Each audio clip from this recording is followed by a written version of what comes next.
നിയോഗതാലി. രചന അവതരണം മിത്രവിന്ദ. ഏറെ നേരം ശ്രീനന്ദ ആ നിൽപ്പ് തുടർന്നു.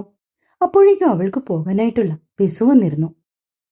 അത്യാവശ്യം നല്ല രീതിയിൽ തന്നെ തിരക്കുണ്ട് ബസ്സിൽ. ഒരുവിധം ബസിന്റെ കമ്പിയിഴകളിൽ കൈ ചേർത്ത് പിടിച്ച് അവൾ നിന്നു. ആ സമയവും അവളുടെ മനസ്സിൽ അഥർവായിരുന്നു. അവൻ തന്നോട് കാട്ടുന്ന ആ പരിഗണന, അതിൽ അവൾ അലിഞ്ഞില്ലാതായി പോകുന്നത് പോലെ തോന്നി. കോളേജിന് മുമ്പിൽ ബസ് നിർത്തിയതും ആ ബസ്സിലുണ്ടായിരുന്ന ഏകദേശം എല്ലാ ആളുകളും അവിടെ ഇറങ്ങി.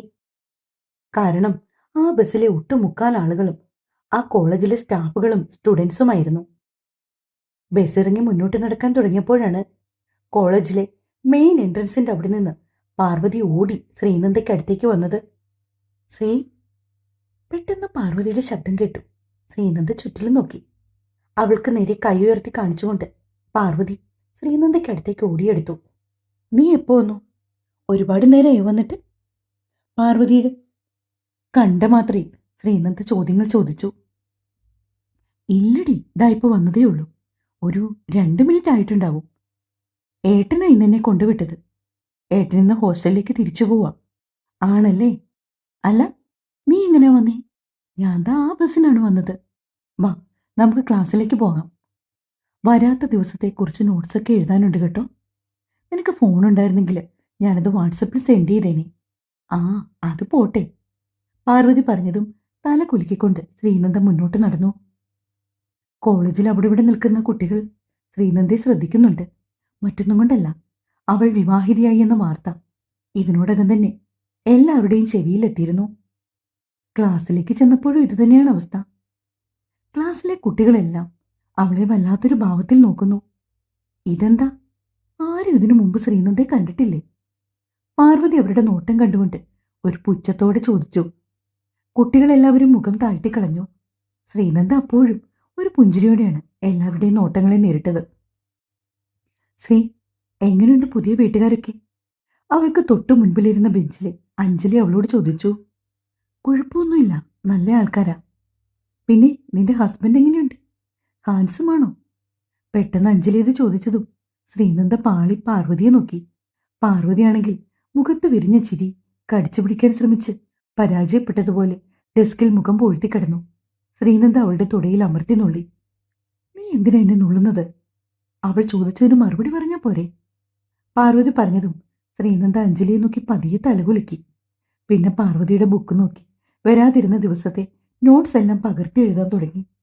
പാർവതിയും അവളെ ഹെൽപ്പ് ചെയ്തു. പതിയെ പതിയെ ഓരോരോ ടീച്ചേഴ്സായി വന്ന് ക്ലാസ് എടുത്ത് പോയിക്കൊണ്ടേയിരുന്നു. എല്ലാവർക്കും ഒരു പ്രത്യേക ഇഷ്ടമാണ് ശ്രീനന്ദയോട്. അതുകൊണ്ട് തന്നെ അവളുടെ വിശേഷങ്ങളെല്ലാവരും തിരക്കുന്നുമുണ്ട്. അങ്ങനെ ഉച്ചവരെയുള്ള പീരീഡുകളെല്ലാം പെട്ടെന്ന് തന്നെ കഴിഞ്ഞുപോയി. ഉച്ചയ്ക്ക് ആഹാരം കഴിക്കാൻ പാർവതിക്കൊപ്പം ഇരിക്കുവാണ് ശ്രീനന്ദ.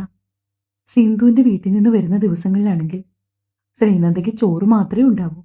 കറികളൊന്നും സിന്ധു കൊടുക്കാറില്ല. അതുകൊണ്ട് അവൾക്കും ചേർത്തുള്ള ഭക്ഷണം പാർവതിയാണ് കൊണ്ടുവരാറ്. എന്നാൽ ഇത്തവണ പാത്രം തുറന്ന ശ്രീനന്ദ വരെ ഞെട്ടിപ്പോയി. 4-5 കൂട്ടം കറികളുണ്ടായിരുന്നു ആ പാത്രത്തിൽ. എടി, ഇതെല്ലാം നീ ഉണ്ടാക്കിയതാണോ? പാർവതി അത്ഭുതത്തോടെ ശ്രീനന്ദയോട് ചോദിച്ചു. ഏയ് ഇല്ലടി, ഞാനിന്ന് അടുക്കളയിലൊന്നും കയറിയില്ല. ഇത് അമ്മയുണ്ടാക്കിയതാവും. രാവിലെ ഞാൻ ആഹാരം കഴിച്ചു കഴിഞ്ഞ് എഴുന്നേക്കാൻ നേരം അമ്മയാണ് ലഞ്ച് ബോക്സ് കൊണ്ടു തന്നത്. ഞാൻ പോലും വിചാരിച്ചില്ല ഇത്രയും കറികളൊക്കെ ഉണ്ടാകുമെന്ന്. അത് പറയുന്നതോടൊപ്പം അവൾ പാത്രത്തിലിരുന്ന ഓരോരോ കറികളെടുത്ത് ചോറിനുള്ളിൽ നിന്ന് പാത്രത്തിന്റെ അടപ്പിലേക്ക് വെച്ചു. ഓരോ കറികളും ഇത്തിരി ഇത്തിരി നുള്ളി പാർവതി ടേസ്റ്റ് ചെയ്ത് നോക്കുന്നുണ്ട്. എടി, നല്ല ഉഗ്രൻ ടേസ്റ്റ്. നിന്റെ അമ്മായിമ്മയ്ക്ക് നല്ല കൈപ്പുണ്യമാണ്. പാർവതി അത് പറഞ്ഞപ്പോ ശ്രീനന്ദ അവളെ നോക്കി ചിരിച്ചതേ ഉള്ളൂ. ഉച്ചയ്ക്ക് ശേഷമുള്ള പീരീഡുകളും വലിയ കുഴപ്പമില്ലാതെ അങ്ങ് കഴിഞ്ഞുപോയി. നീ എങ്ങനെ പോകും ശ്രീ തിരിച്ചു വീട്ടിലേക്ക്? വിളിക്കാൻ ആരെങ്കിലും വരുമോ? കോളേജ് കഴിഞ്ഞ് ക്ലാസ്സിൽ നിന്നിറങ്ങി പുറത്തേക്ക് നടക്കുമ്പോൾ പാർവതി ചോദിച്ചു. ഏയ് ഇല്ല പാറു, ഞാൻ തിരിച്ച് ബസ്സിൽ പോകും. ആണല്ലേ, ഓക്കെ. എങ്കിൽ ശരി, പിന്നെ കാണാം. 2 പേരുടെയും വീട് 2 വഴിക്കായതുകൊണ്ട് തന്നെ പാർവതി ബസ് കയറാനായി കോളേജിന്റെ ഫ്രണ്ടിൽ തന്നെ നിന്നപ്പോൾ ശ്രീനന്ദ റോഡ് ക്രോസ് ചെയ്ത് അപ്പുറത്തെ സൈഡിൽ പോയി നിന്നു. ആദ്യം വന്നത് ശ്രീനന്ദയ്ക്ക് പോകാനുള്ള ബസ്സായിരുന്നു. ബസ്സിൽ കയറി പാർവതിയെ നോക്കി കൈ വീശി കാണിച്ചുകൊണ്ട് ശ്രീനന്ദ കമ്പികളിൽ വിരൽ ഉറപ്പിച്ചു പിടിച്ചു നിന്നു. ഇറങ്ങാനുള്ള സ്റ്റോപ്പ് എത്തിയപ്പോൾ അവൾ പതിയെ ഇറങ്ങി. ഏകദേശം 10 മിനിറ്റ് വീട്ടിലേക്ക് നടക്കാനുള്ളതുകൊണ്ട് തന്നെ അല്പം ക്ഷീണിച്ചായിരുന്നു അവൾ വീട്ടിലെത്തിയത്. വീട്ടിലേക്കുള്ള ഗേറ്റ് കയറുമ്പേ കണ്ടു അവിടെ ഒരു കുടയും കയ്യിൽ കരുതി ആര്യൻകുട്ടന്റെ ബസ് കാത്തു നിൽക്കുന്ന ഇന്ദിരയെ. ആഹാ, മോള് വന്നോ? ആര്യന്റെ ബസ് ഇപ്പൊ വരും, ഞാൻ അവനെ കാത്തു നിൽക്കുവാണ്. മോൾ ഇത്ര നേരത്തെ കോളേജ് കഴിഞ്ഞ് വരുവോ? അതേ അമ്മേ, ഞങ്ങൾക്ക് 3:30 വരെ ക്ലാസ് ഉള്ളൂ. മോളെങ്കിലും ഒരു കാര്യം ചെയ്യും, വീട്ടിലേക്ക് പൊയ്ക്കോ. ഭവാനിയമ്മയുണ്ട്, അമ്മ ചായ തരും. ഞാൻ ആര്യൻകുട്ടനെ കൂടി വിളിച്ചുകൊണ്ട് വരാം. ശരിയമ്മേ. അതും പറഞ്ഞുകൊണ്ട് ശ്രീനന്ദ അകത്തേക്ക് കയറിപ്പോയി. വീടിനുള്ളിലേക്ക് കയറിപ്പോയി ശ്രീനന്ദ ഫ്രഷായി വന്ന ശേഷമാണ് ചായയൊക്കെ കുടിച്ചത്. ചായയൊക്കെ കുടിച്ച് കുറച്ചു നേരം അവൾ ഇന്ദിരയ്ക്കും ആര്യനുമൊപ്പം ഗാർഡനിൽ ചെലവഴിച്ചു. ശേഷമാണ് പഠിക്കാനായി റൂമിലേക്ക് കയറിപ്പോയത്. ഒരുപാട് റെക്കോർഡുകൾ കംപ്ലീറ്റ് ചെയ്യാനുണ്ടായിരുന്നു അവൾക്ക്.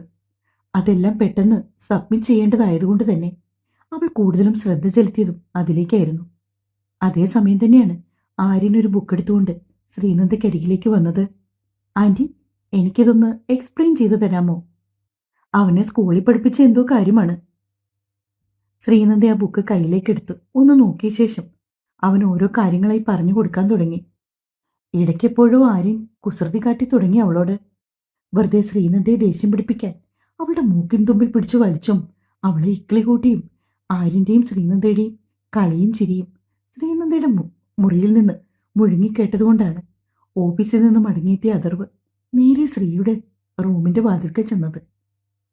റൂമിന്റെ വാതിൽ മുഴുവൻ തുറന്നു കിടക്കുന്നത് കണ്ടതും അവൻ അകത്തേക്കൊന്ന് എത്തി നോക്കി. കാര്യമായിട്ട് ആര്യൻകുട്ടിന് സംശയങ്ങൾ പറഞ്ഞു കൊടുക്കുവാണ് നന്ദ.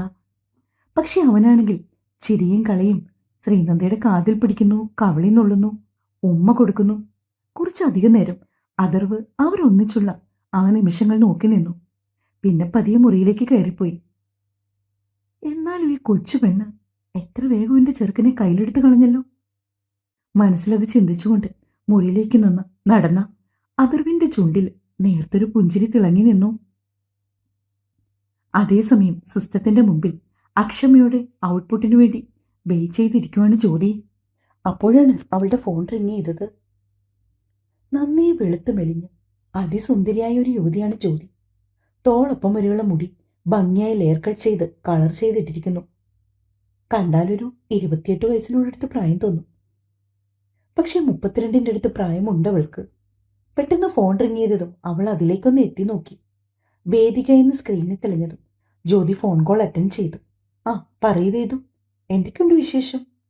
കുറേ നാളായല്ലോ വിളിച്ചിട്ട്. അതേ ജ്യോതി, കുറച്ചു നാളായി വിളിച്ചിട്ട്.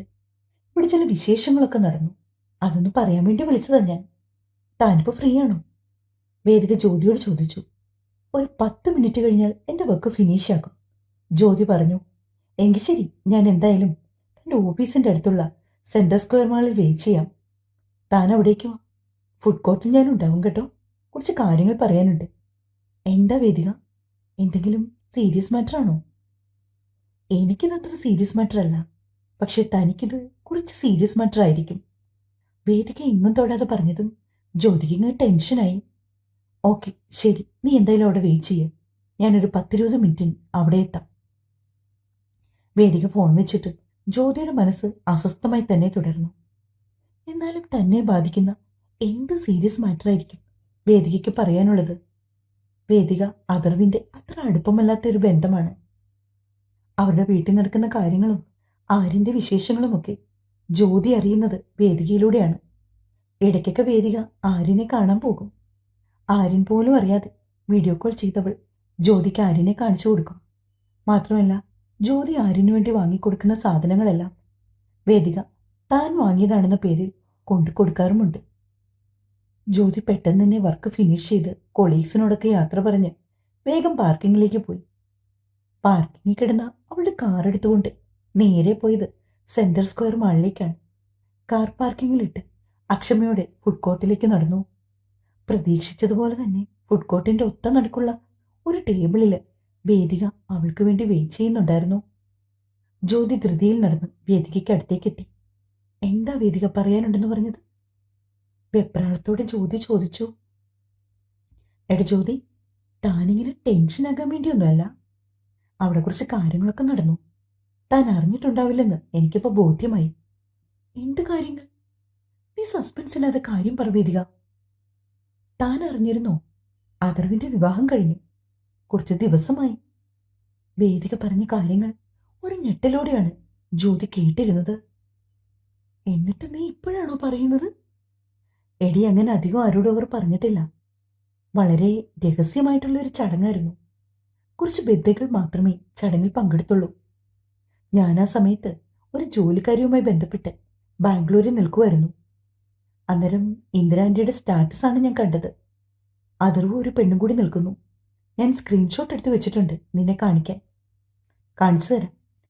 അതും പറഞ്ഞുകൊണ്ട് വേദിക ഫോൺ ഓൺ ചെയ്ത് ഇന്ദിരയുടെ അന്നത്തെ സ്റ്റാറ്റസിന്റെ സ്ക്രീൻഷോട്ട് ജ്യോതിയെ കാണിച്ചു കൊടുത്തു. എടി, ഇതൊരു ചെറിയ പെണ്ണാണല്ലോ. അഥർവിന് ലോട്ടറി ആണല്ലേ? ജ്യോതി ഒരാക്കി ചിരിയോടെയാണ് പറഞ്ഞത്. വേദികയും അവളുടെ ആ ചിരിയിൽ പങ്കുചേർന്നു. വീട്ടിൽ അമ്മയും പറഞ്ഞത് ഒരു ചെറിയ പെണ്ണാണെന്നാ. 10-22 വയസ്സോ മാത്രമേ ഉള്ളൂ. കോളേജിലോ മറ്റോ പഠിക്കുന്നു. ഒരമ്പലവാസി പെണ്ണാണെന്നാ അമ്മ പറഞ്ഞത്. ഈ അഥർവ് എന്തിനാ ഈ പഠിച്ചുകൊണ്ടിരിക്കുന്ന പെണ്ണുങ്ങളെ? അതാ എനിക്ക് മനസ്സിലാവാത്തത്. അഥർവിന്റെ അമ്മയ്ക്ക് ഇഷ്ടായി കാണും. അവർക്കല്ലേലും ഈ അമ്പലവും വഴിപാടും പൂജയും പിന്നെ കുറെ ചന്ദനമൊക്കെ വാരിപ്പൂശി നടക്കുന്ന പെണ്ണുങ്ങളെയല്ലേ ഇഷ്ടം.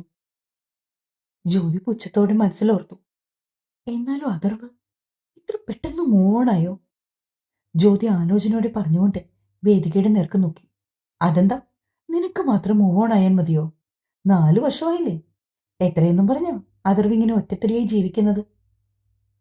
വേദിക പറഞ്ഞപ്പോഴാണ് ജ്യോതിയും അതേപ്പറ്റി ചിന്തിക്കുന്നത്. 4 വർഷം മുമ്പായിരുന്നു അഥർവിന്റെയും അവളുടെയും ഡിവോഴ്സ്. അന്നും മകനെ വേണമെന്ന് താൻ വാശി പിടിച്ചില്ല. പക്ഷെ തനിക്കവനെ നോക്കാൻ ബുദ്ധിമുട്ടാണെന്ന് കോടതിയെ അറിയിച്ചപ്പോൾ അഥർവ് തന്നെയാണ് പറഞ്ഞത് ആര്യന്റെ സംരക്ഷണം അഥർവ് ഏറ്റെടുത്തോളാന്ന്.